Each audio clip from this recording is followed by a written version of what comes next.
प्रिय दर्शकों, एक हिरण और हिरणी की यह कहानी अगर ध्यान से सुन ली तो कभी दुखी नहीं रहोगे।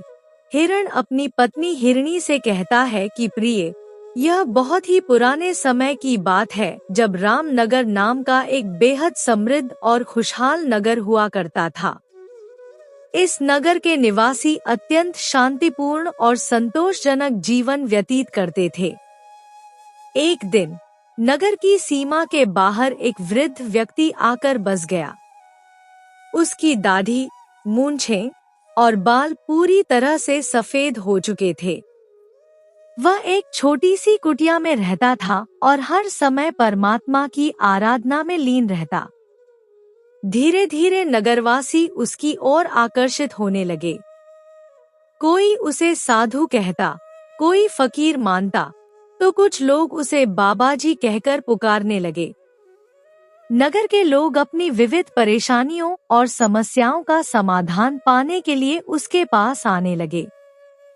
वह वृद्ध व्यक्ति बड़ी सहानुभूति और समझदारी से उनकी समस्याओं को हल करता, जिसके कारण उसकी ख्याति पूरे नगर में फैल गई। यहाँ तक कि यह बात नगर के राजा विक्रांत सिंह तक भी पहुँच गई कि नगर के बाहर एक बूढ़ा साधु ठहरा हुआ है, जो लोगों की हर प्रकार की समस्या का समाधान करता है। राजा विक्रांत सिंह के पास धन दौलत, ऐश्वर्य और शानो शौकत की कोई कमी नहीं थी। उनके महल में सैकड़ों नौकर चाकर थे और कई अनुभवी मंत्री भी उनकी सेवा में थे। उनके खजाने में हीरे, मोती और जवाहरात भरे पड़े थे। लेकिन राजा को एक बहुत बड़ी कमी महसूस होती थी और वह थी संतान का सुख। संतान की इच्छा में उन्होंने अब तक 2 शादियां कर ली थी, परंतु किसी भी रानी से उन्हें औलाद का आशीर्वाद नहीं मिला।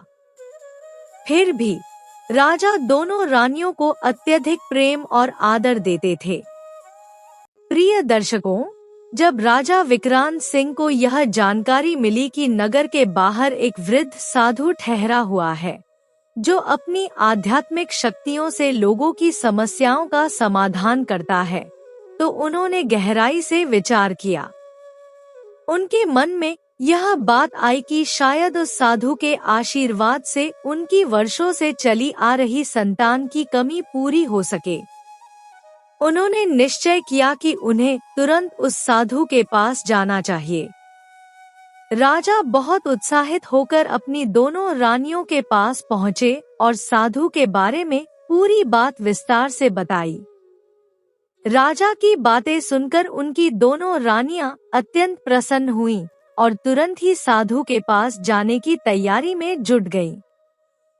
कुछ ही समय में राजा और उनकी दोनों पत्नियां उस बूढ़े साधु की कुटिया पर जा पहुँचे। झोपड़ी में पहुंचकर राजा ने साधु को विनम्रता से प्रणाम किया और बड़ी श्रद्धा के साथ अपनी समस्या बताई। उन्होंने कहा, बाबा, मेरे जीवन में हर प्रकार का सुख है, लेकिन मेरी सबसे बड़ी कमी यह है कि मेरे कोई संतान नहीं है। मैं चाहता हूँ कि आप अपने आशीर्वाद से इस कमी को पूरा करें और मुझे औलाद का सुख प्रदान करें। वृद्ध साधु ने राजा की बात को बड़े ध्यान से सुना। वह कुछ समय तक मौन होकर गहरी सोच में डूबा रहा।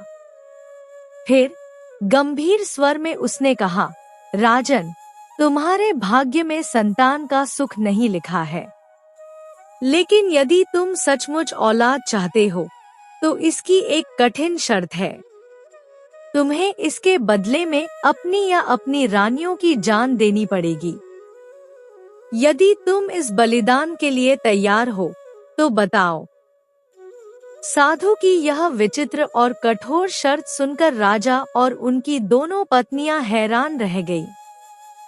ऐसा लग रहा था मानो उनके सामने एक असंभव परीक्षा खड़ी हो गई हो। तभी राजा की बड़ी रानी ने साहस दिखाते हुए कहा, बाबा, यदि जान देने से औलाद का सुख प्राप्त हो सकता है तो मैं अपनी जान देने के लिए तैयार हूँ। साधु ने शांतिपूर्वक उत्तर दिया, यदि तुम पुत्र चाहते हो तो राजा को अपनी जान देनी होगी, लेकिन यदि तुम पुत्री चाहते हो तो तुम दोनों रानियों में से किसी एक को अपनी जान का बलिदान देना होगा। साधु की यह बात सुनकर राजा और उनकी रानियां असमंजस में पड़ गईं और सोचने लगी कि इस कठिन परिस्थिति का सामना कैसे करें। प्रिय दर्शकों, तभी बड़ी रानी ने साहसपूर्वक कहा, बाबा, मुझे एक बेटी चाहिए। राजा अपनी बड़ी रानी के इस त्याग भरे निर्णय को सुनकर स्तब्ध रह गया। वह यह सोचने पर मजबूर हो गया कि उसकी पत्नी संतान प्राप्ति के लिए अपनी जान तक देने को तैयार है। इस बीच बूढ़े साधु ने अपनी कुटिया से थोड़ी सी मिट्टी उठाई और राजा तथा उसकी दोनों पत्नियों को देते हुए कहा, इस मिट्टी को अपने पलंग के बाईं ओर रख देना। बड़ी रानी ने साधु के दिए हुए उस मिट्टी को दोनों हाथों में बड़े उत्साह और विश्वास के साथ ग्रहण किया। वह अत्यधिक खुश नजर आ रही थी, जबकि राजा की छोटी रानी यह सोचने लगी कि शायद उसकी बड़ी बहन पागल हो गई है। राजा भी साधु की इस अजीब सलाह से हैरान था और मन ही मन विचार कर रहा था कि अगर मेरी पत्नी ही न रही तो औलाद होने या न होने से क्या फर्क पड़ेगा। महल लौटने से पहले बूढ़े साधु ने बड़ी रानी को सख्ती से हिदायत दी, जैसा मैंने तुम्हें कहा है वैसा ही करना, कोई चूक मत करना। राजा और उसकी दोनों रानियां महल वापस आ गईं। बड़ी रानी को पूरे विश्वास से लगने लगा था कि अब 1 वर्ष के भीतर वह अवश्य मां बनेगी।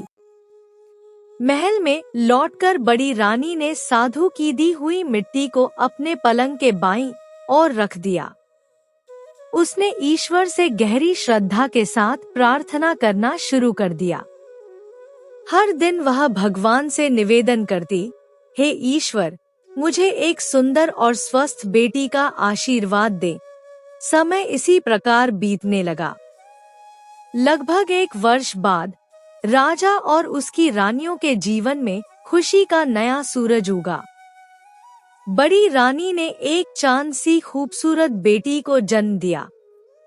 यह खबर सुनकर राजा का हृदय प्रसन्नता से भर गया।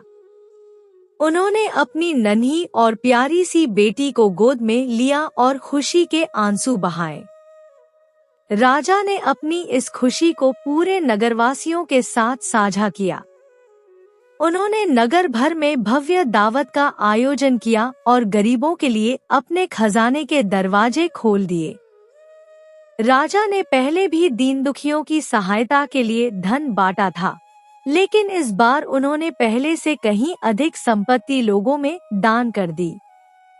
इस प्रकार राजा और उनके परिवार की जिंदगी में एक नया अध्याय शुरू हुआ, जिसमें खुशियां और संतोष था।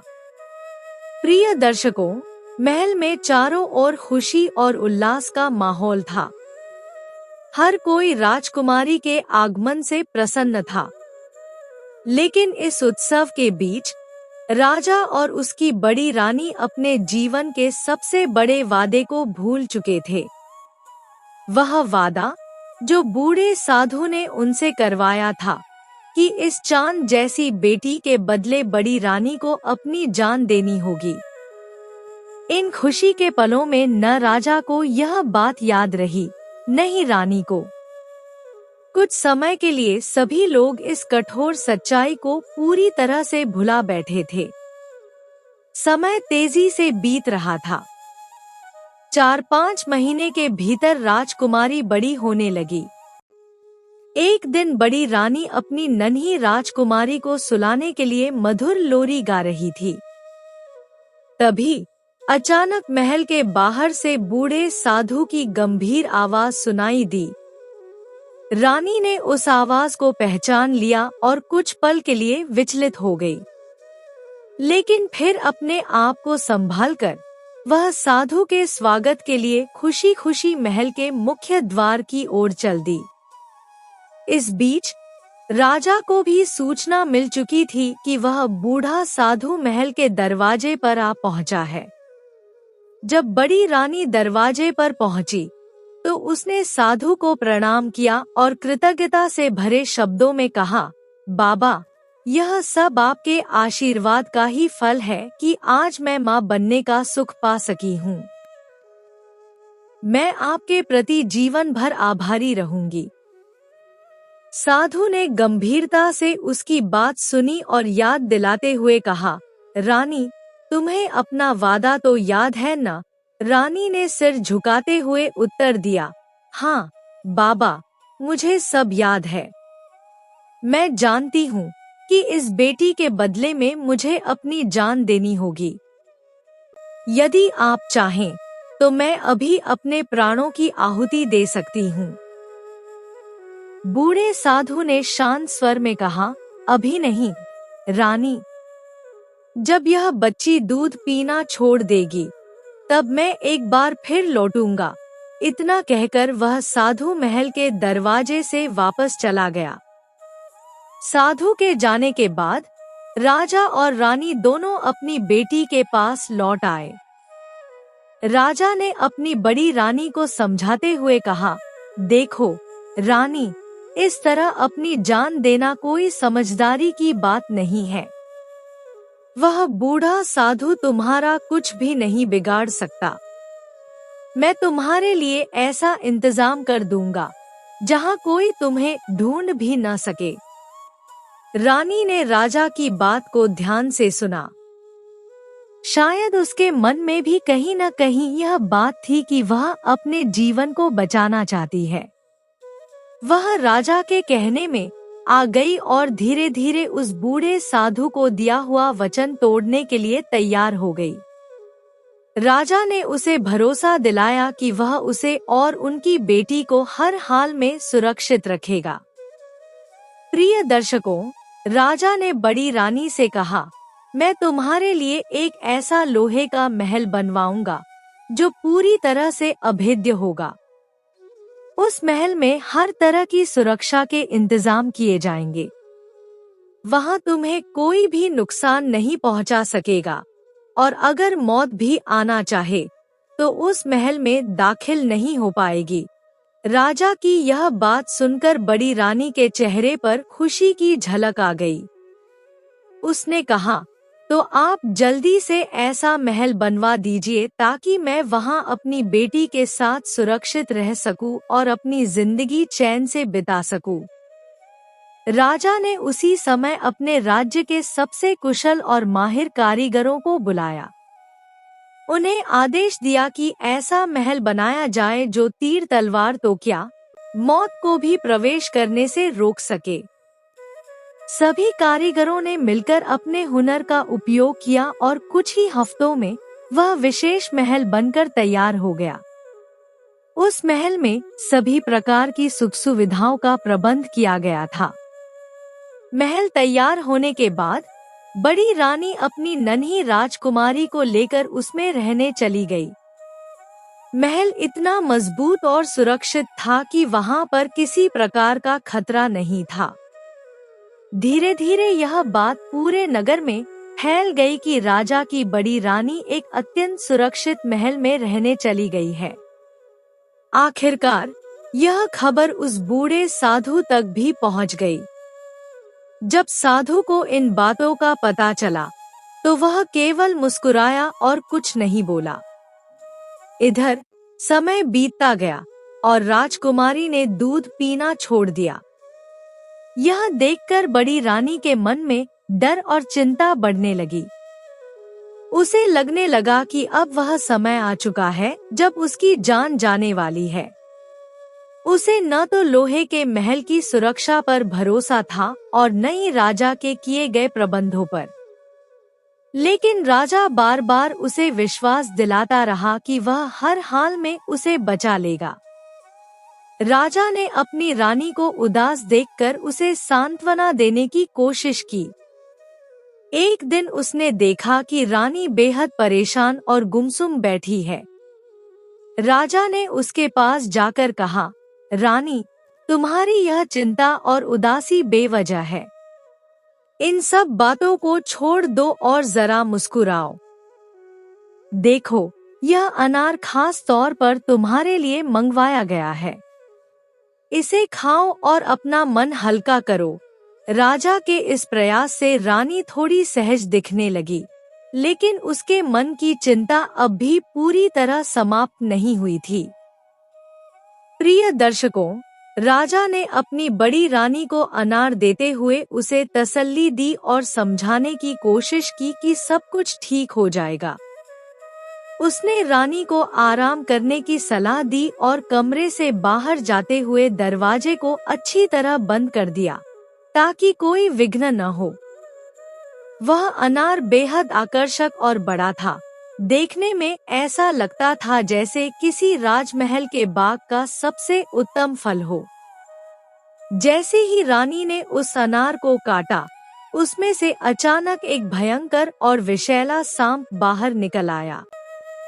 इस अप्रत्याशित घटना से रानी इतनी घबरा गई कि उसके गले से एक शब्द भी नहीं निकल सका। डर के मारे उसकी चीख भीतर ही दब गई। सांप ने बिना कोई देर किए रानी को डस लिया और फिर खिड़की के एक छोटे से छेद से बाहर निकल गया। थोड़ी देर बाद जब राजा वापस कमरे में आया तो उसने देखा कि रानी बेहोश पड़ी है। उसका चेहरा नीला पड़ चुका था, जैसे उसने किसी जहरीले जंतु का असर झेल लिया हो। यह देख राजा घबरा गया और तुरंत वैद्यों और हकीमों को बुलवाया। कई वैद्य और हकीम एक के बाद एक रानी का उपचार करने में जुट गए, लेकिन उनकी तमाम कोशिशें बेकार गईं। काफी देर तक इलाज करने के बाद वैद्यों ने निराश होकर कहा, महाराज, हमें खेद है, रानी अब इस दुनिया में नहीं रही। यह खबर सुनते ही राजा की आंखों से आंसुओं की धारा बहने लगी। वह अपनी पत्नी को खोने के गम में टूट गया और यह सोचकर और भी परेशान हो गया कि आखिर रानी की मौत कैसे हुई।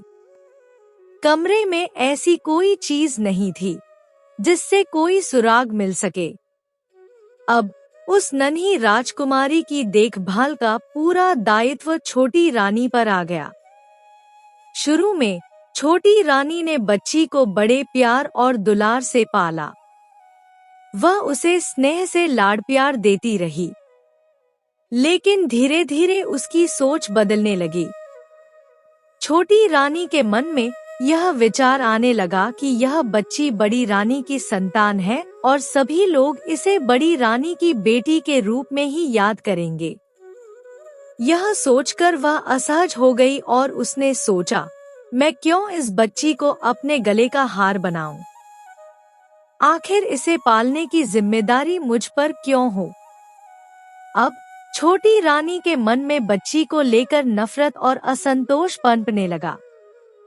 वह लगातार सोचने लगी कि किसी तरह इस बच्ची से पीछा छुड़ाना होगा। अपने इस इरादे को पूरा करने के लिए वह कुछ भी करने को तैयार थी, चाहे उसकी कीमत कुछ भी क्यों न हो। प्रिय दर्शकों, अब छोटी रानी का हर पल इसी साजिश में बीतने लगा कि वह किसी भी तरह से उस मासूम बच्ची को अपने रास्ते से हटा दे। एक रात उसने अपने विश्वासपात्र 2 हत्यारे आदमियों को बुलाया और उन्हें बच्ची सौंपते हुए कहा, इस बच्ची को जंगल में ले जाकर खत्म कर दो। लेकिन ध्यान रखना, इस बारे में राजा को कोई भनक तक न लगे। रानी ने आगे सोच रखा था कि अगर राजा बच्ची के बारे में पूछेगा तो वह कोई बहाना बना देगी और अपनी झूठी भावनाओं से राजा को यकीन दिला देगी कि वह भी इस घटना से अनजान है। उधर दोनों आदमी बच्ची को लेकर घने जंगल में पहुंचे और रास्ते में आपस में बात करने लगे। एक ने कहा, यह मासूम और नन्ही सी जान, इसे मारना तो बहुत ही निर्दयता होगी। दूसरे ने सहमति में सिर हिलाते हुए कहा, हमें इसे मारने के बजाय यहीं जंगल में छोड़ देना चाहिए। अगर इसका नसीब अच्छा हुआ तो यह बच जाएगी, वरना कोई जंगली जानवर इसे खा जाएगा। आखिरकार उन्होंने बच्ची को एक पेड़ के नीचे टोकरी में लेटा दिया और धीरे धीरे वहां से वापस लौट गए। इधर जब बच्ची को भूख लगी तो वह जोर जोर से रोने लगी। उसी समय पास ही एक हिरनी अपने बच्चों को दूध पिला रही थी। उसने बच्ची के रोने की आवाज सुनी और धीरे धीरे पेड़ के पास पहुंच गई। हिरनी ने बच्ची को सूंघा और प्यार से चाटने लगी। बच्ची ने रोना बंद कर दिया, जैसे उसे महसूस हुआ कि उसकी माँ उसे स्नेह दे रही है। तभी एक लकड़हारा जो रात के समय लकड़ी काटने के लिए जंगल में आया था, वहां से गुजरा। उसने सोचा कि सुबह होने से पहले ढेर सारी लकड़ियां इकट्ठा कर लेगा। लेकिन जब उसने देखा कि एक हिरनी किसी बच्ची को चाट रही है, तो वह चौंक गया और उस ओर बढ़ा। लकड़हारे को अपनी ओर आता देख हिरनी घबराकर वहां से भाग गई। लकड़हारे ने पास जाकर देखा कि टोकरी में एक बेहद सुंदर और मासूम बच्ची लेटी हुई है। बच्ची को देखते ही लकड़हारे का दिल पिघल गया। वह लकड़ियां काटने का ख्याल छोड़कर बच्ची को अपनी गोद में उठाकर अपने घर ले गया। घर पहुंचते ही उसने अपनी पत्नी को पूरी बात बताई। बच्ची को देखकर लकड़हारे की पत्नी का चेहरा खुशी से खिल उठा। उसने कहा, यह बच्ची हमारी किस्मत बदलने के लिए आई है। अब यह हमारी बेटी है। सुबह तक यह खबर पूरे गांव में फैल चुकी थी। पड़ोस की महिलाएं लकड़हारे के घर आने लगी और उसकी पत्नी को बधाई देने लगी। सभी बच्ची को देखकर कहते, यह तो बहुत ही सुंदर और भाग्यशाली बच्ची है। लकड़हारे और उसकी पत्नी ने बच्ची का नाम द्रोणी रखा। द्रोणी के आने के बाद लकड़हारे के घर में हर चीज में बरकत होने लगी। पहले जहां गरीबी और तंगी का सामना करना पड़ता था, अब वहां हर चीज की भरपूरता थी। लकड़हारे के पहले से ही 2 बच्चे थे, लेकिन अब उसकी पत्नी अपने बच्चों को लेकर अधिक सजग हो गई और अपने बच्चों का अधिक ध्यान रखने लगी थी। वह द्रोणी का ज्यादा ध्यान नहीं रखती थी, परंतु लकड़हारा अपनी दत्तक पुत्री द्रोणी का हर तरह से ख्याल रखता था।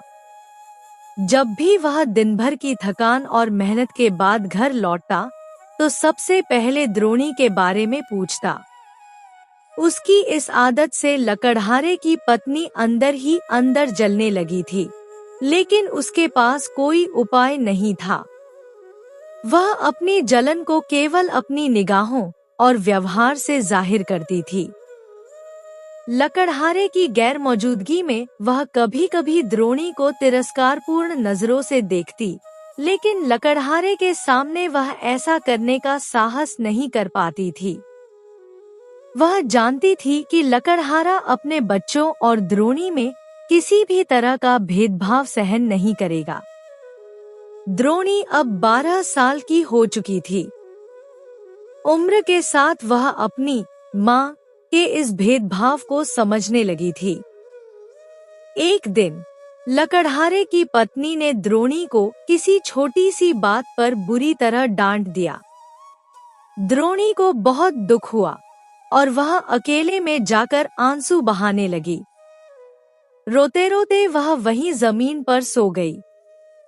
उस रात जब लकड़हारा घर वापस आया, तो उसने हमेशा की तरह अपनी पत्नी को धन से भरी थैली देते हुए पूछा, द्रोणी बेटी कहाँ है?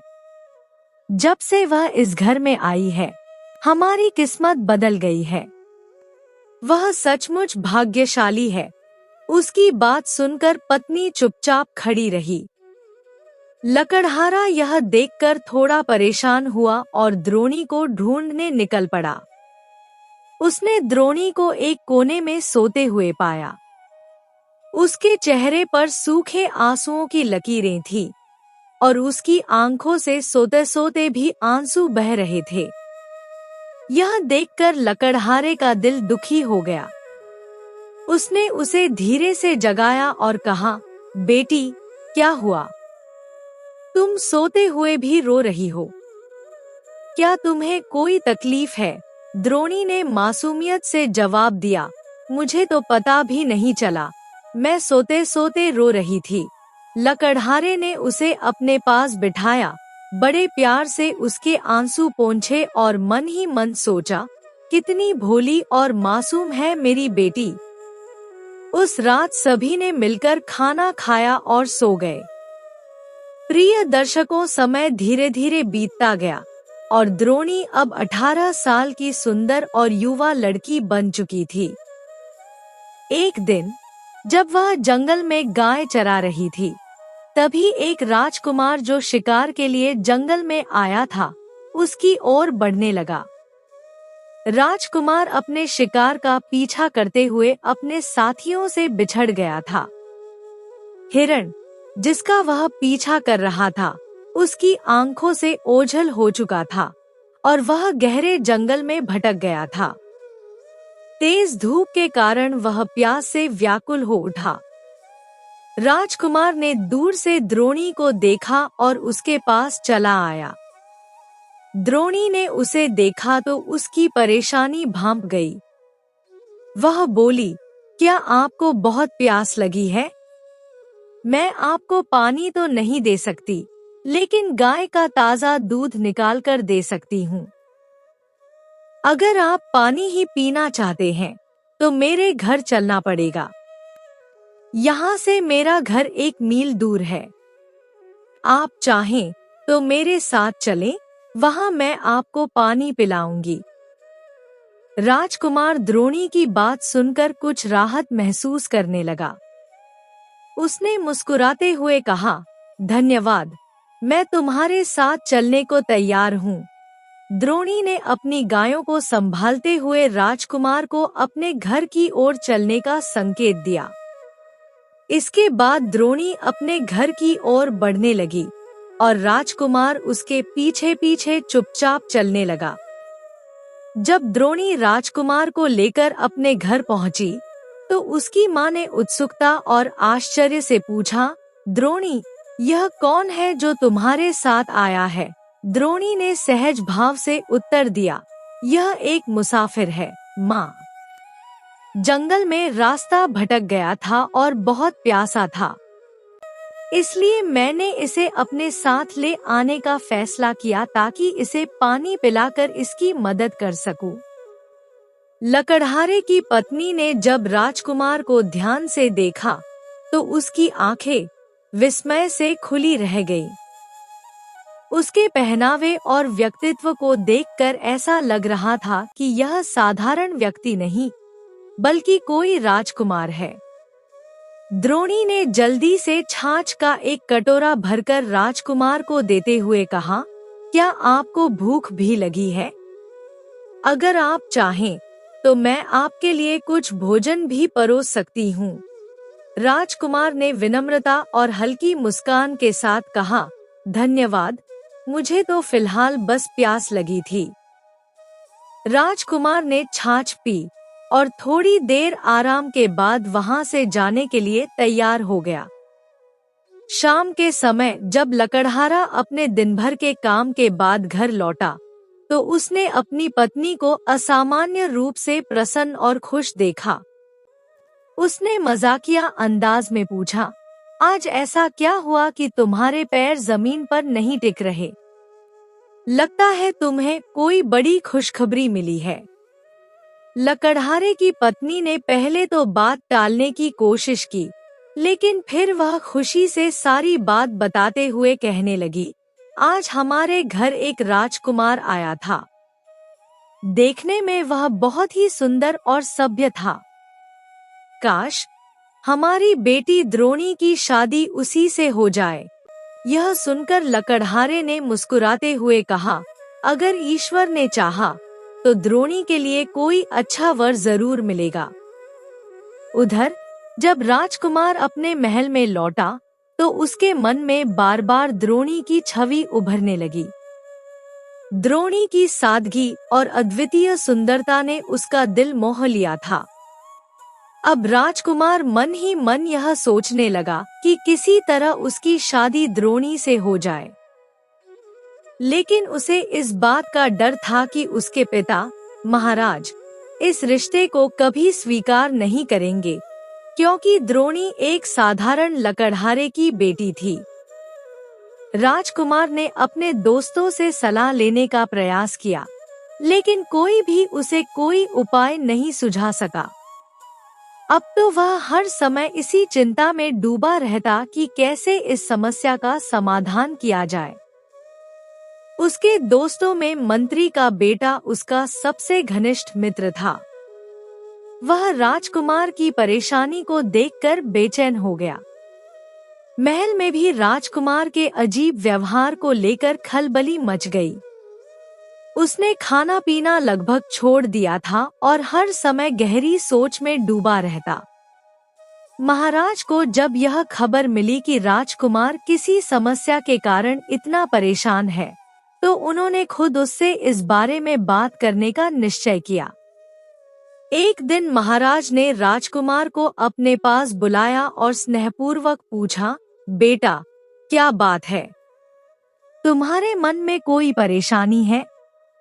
मुझे बताओ, मैं तुम्हारी मदद करूंगा।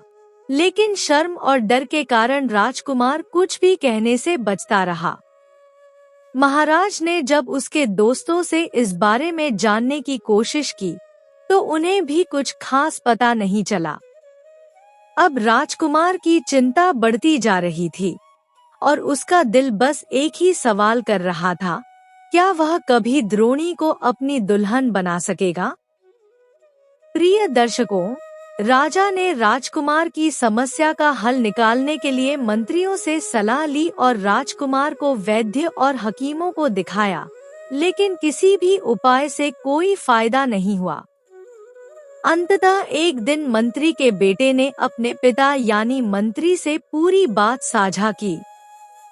उसने कहा, पिताजी, राजकुमार का एक ही इलाज है और वह यह कि उसकी शादी उस लकड़हारे की बेटी से करवा दी जाए, वरना उसकी हालत और बिगड़ जाएगी। यह सुनकर मंत्री गहरी सोच में पड़ गया। उसे समझ नहीं आ रहा था कि इस मामले को कैसे सुलझाया जाए। मंत्री ने अपने बेटे से कहा, मुझे उस लकड़हारे के गांव लेकर चलो। मैं उस लड़की को देखना चाहता हूँ। मुझे पूरा यकीन है कि वह लड़की लकड़हारे की बेटी नहीं हो सकती। अगर वह सचमुच लकड़हारे की बेटी होती, तो राजकुमार उसे इतना पसंद नहीं करता। इसमें जरूर कोई और बात है जिसे समझने की जरूरत है। इस निर्णय के बाद दोनों ने तय किया कि वे भेष बदलकर उस गांव में जाएंगे और पूरी सच्चाई का पता लगाएंगे। मंत्री को यह विश्वास था कि लड़की को देखने के बाद वह समझ जाएगा कि वह वास्तव में लकड़हारे की बेटी है या नहीं। मंत्री का मानना था कि अगर वह लकड़हारे की बेटी हुई, तो उसमें लकड़हारे और उसकी पत्नी की कुछ आदतें जरूर नजर आएंगी। अगले दिन सुबह सवेरे मंत्री और उसका बेटा देहाती भेष में लकड़हारे के गांव पहुंचे। उस समय सूरज ढलने को था और गांव में हलचल कम हो चुकी थी। मंत्री ने गांव के एक व्यक्ति से पूछा, क्या इस गांव में कोई चौपाल है जहां मुसाफिर ठहर सकें? उस व्यक्ति ने उत्तर दिया, यह गांव बहुत छोटा है, यहाँ चौपाल तो नहीं है, लेकिन गांव का सबसे अमीर व्यक्ति एक लकड़हारा है। पहले वह जंगल से लकड़ियां काटकर अपने परिवार का पेट पालता था, लेकिन अब वह एक बड़ा कारोबारी बन चुका है।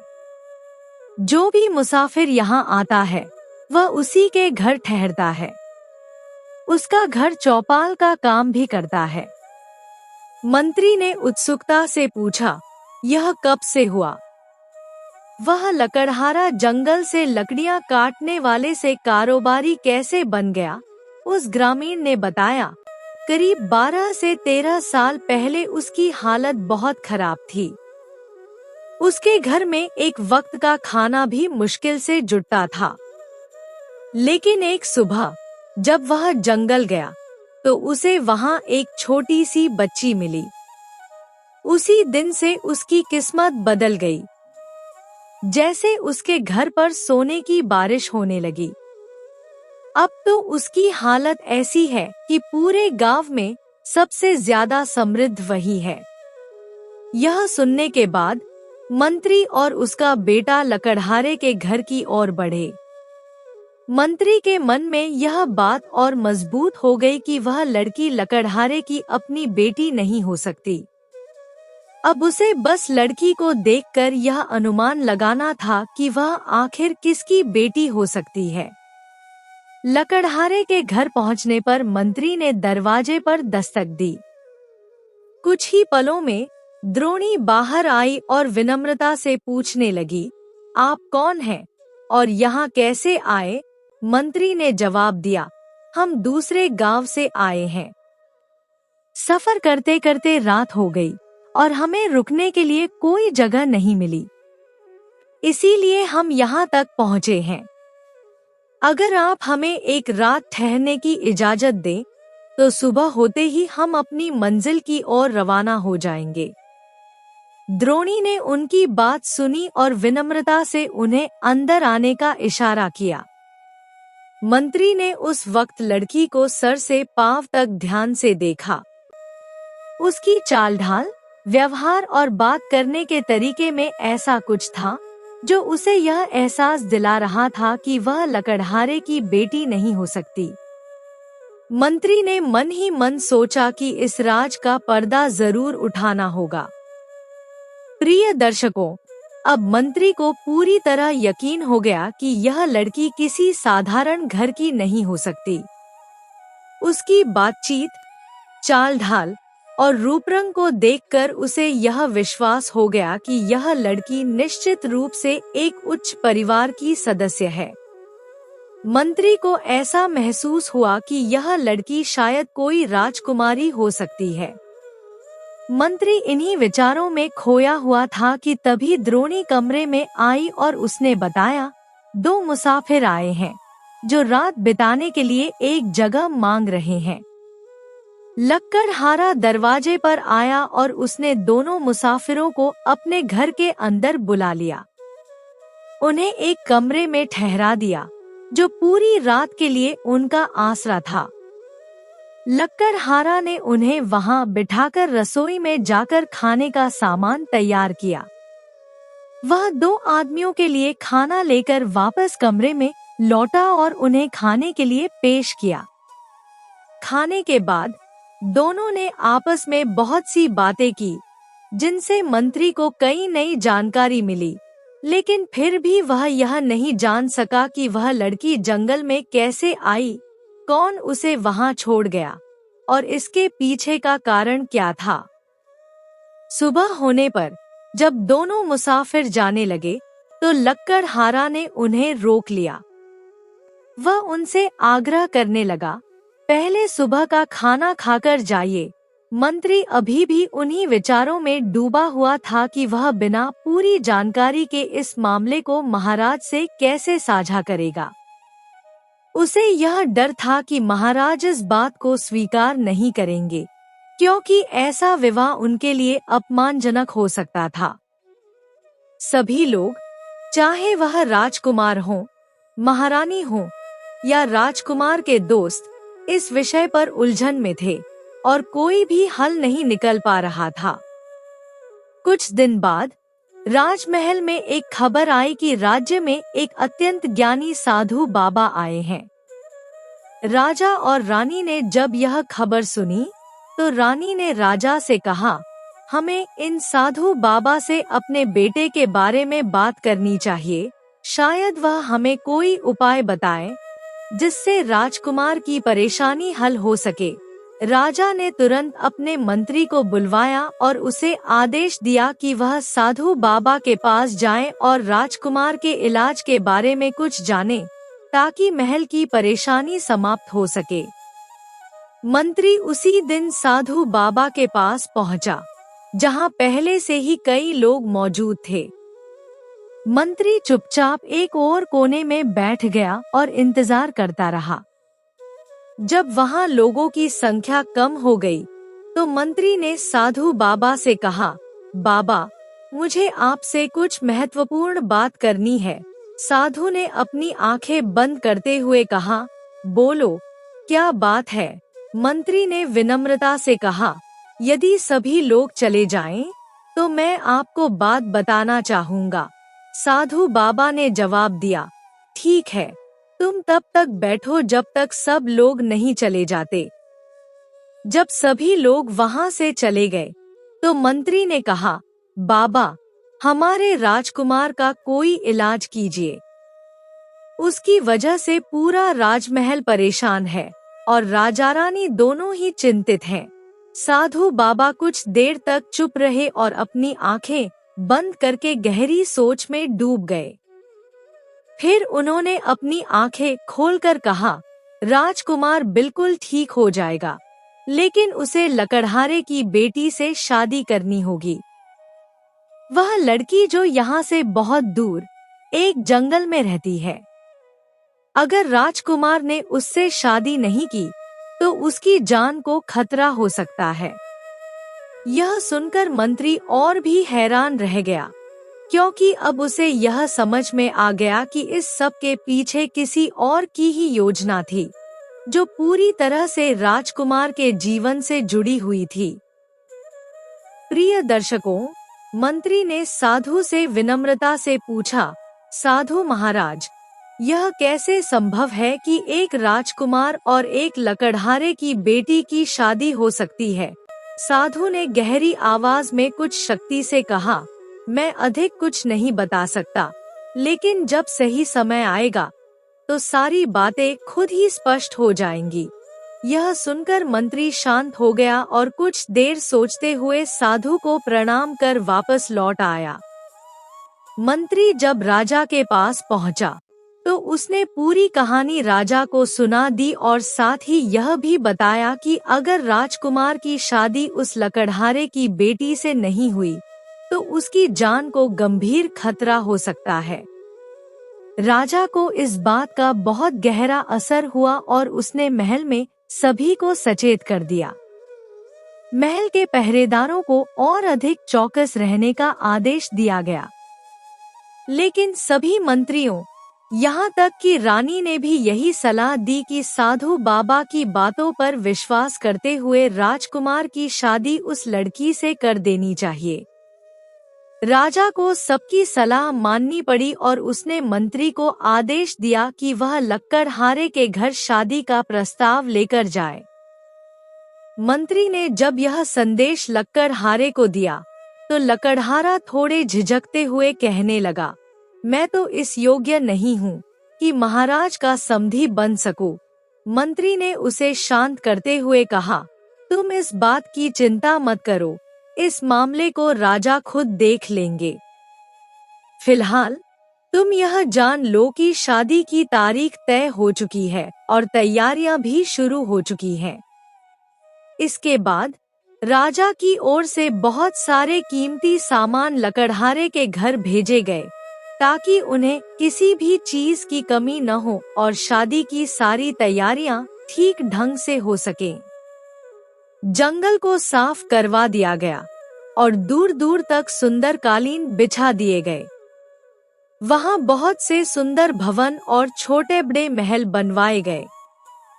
कुछ ही दिनों में वह इलाका एक शानदार रियासत के रूप में बदल गया, जो किसी राजधानी से कम नहीं था। अंततः वह दिन भी आ गया जब राजकुमार और द्रोणी की शादी धूमधाम से हुई। द्रोणी, जो पहले एक लकड़हारे की बेटी थी, अब अपनी झोपड़ी से निकलकर राजमहल में आ चुकी थी। दूसरी ओर लकड़हारे का इलाका भी अब एक रियासत बन चुका था। राजा ने लकड़हारे को उस रियासत का राजा बना दिया। समय बीतता गया और 1 साल बाद राजमहल में खुशी की लहर दौड़ पड़ी, क्योंकि राजकुमार और द्रोणी के घर एक सुंदर और चांद सा बेटा पैदा हुआ। महल में खुशी का माहौल था और पूरे राज्य में इस खुशी के मौके पर उत्सव मनाया गया। यह घटना न सिर्फ राजकुमार और द्रोणी के लिए बल्कि पूरे राज्य के लिए एक नए आशीर्वाद की शुरुआत थी। प्रिय दर्शकों, जब राजमहल में राजकुमार के बेटे के जन्म का उत्सव बड़े धूमधाम से मनाया जा रहा था, तब एक साधु बाबा राजमहल के दरवाजे तक पहुंच गए। जैसे ही यह खबर महल में पहुंची, एक दासी राजा के पास गई ताकि वह इस घटना के बारे में राजा को सूचित कर सके। वहीं रानी ने अपने दासी के हाथों बहुत सारे हीरे, जवाहरात और बहुमूल्य रत्नों से भरा हुआ थाल साधु को भेजने का आदेश दिया। साधु ने दासी को वापस लौटा दिया और कहा, मैं इन उपहारों का भूखा नहीं हूँ। आप महाराज और रानी से कह दे कि मुझे इस तरह की भिक्षाटन की आवश्यकता नहीं है। दासी ने रानी को यह संदेश पहुंचाया और रानी समझ गई कि यह वही साधु बाबा हो सकते हैं जिन्होंने पहले राजकुमार से लकड़हारे की बेटी से शादी करने की बात कही थी। रानी ने राजा से यह कहा और राजा को यह बात सही लगी। राजा ने तुरंत अपने मंत्री को बुलाया और वे दोनों महल के दरवाजे पर पहुंचे। मंत्री ने साधु को पहचान लिया और बड़ी विनम्रता से उसे प्रणाम किया। साधु को रानी ने महल के अंदर आने का निमंत्रण दिया और उसे आदरपूर्वक बिठाया गया। साधु ने रानी से कहा, बच्चे को मेरे पास लाओ। रानी खुद गई और राजकुमार के नवजात बेटे को लेकर साधु के पास लाई। साधु ने बच्चे को अपनी गोदी में लिया, उसे आशीर्वाद दिया और फिर राजा से कहा, तुम्हारी बहू यानी तुम्हारी पुत्रवधू लकड़हारे की बेटी नहीं है। असल में वह एक राजकुमार की बेटी है जिसका नाम है। उसकी कहानी कुछ इस प्रकार है। उस राजा की 2 पत्नियां थी, लेकिन कोई संतान नहीं थी। एक दिन जब मैं उस राज्य में गया तो मैंने राजा को बताया कि उसके भाग्य में संतान नहीं है, लेकिन अगर वह बेटे की चाहत रखते हैं तो राजा की जान चली जाएगी, और अगर वह बेटी चाहते हैं तो रानी की जान चली जाएगी। बड़ी रानी ने बेटी की चाहत की, लेकिन बाद में राजा के कहने पर उसने अपने वचन को भूल दिया। एक दिन राजा ने रानी के लिए एक अनार भेजा, लेकिन अनार के अंदर से एक सांप निकला और उसने रानी की जान ले ली। उसके बाद छोटी रानी को उस बच्ची की देखभाल का जिम्मा सौंपा गया, लेकिन छोटी रानी ने उस बच्ची को एक बोझ समझा और उसे जंगल में छोड़ने का आदेश दे दिया। हालांकि सिपाही उस लड़की को जिंदा छोड़कर चले गए। बाद में एक लकड़हारा उस लड़की को जंगल से उठा लाया। यही विधि का विधान था। महाराज, आपको पोते के जन्म पर ढेर सारी बधाई हो, और जो राजकुमारी आपकी बहू बनी है उसके लिए भी मैं आपको ढेर सारी शुभकामनाएं देता हूँ। यह कहकर साधु ने बच्चे का माथा चूमा और फिर महल से बाहर चला गया। अब महाराज और रानी को यह समझ में आ गया था कि ईश्वर जो करता है वह हमेशा सबकी भलाई के लिए करता है, भले ही वह उस वक्त हमें समझ न आए। तो प्रिय दर्शकों, हमारी आज की यह कहानी यहाँ समाप्त होती है।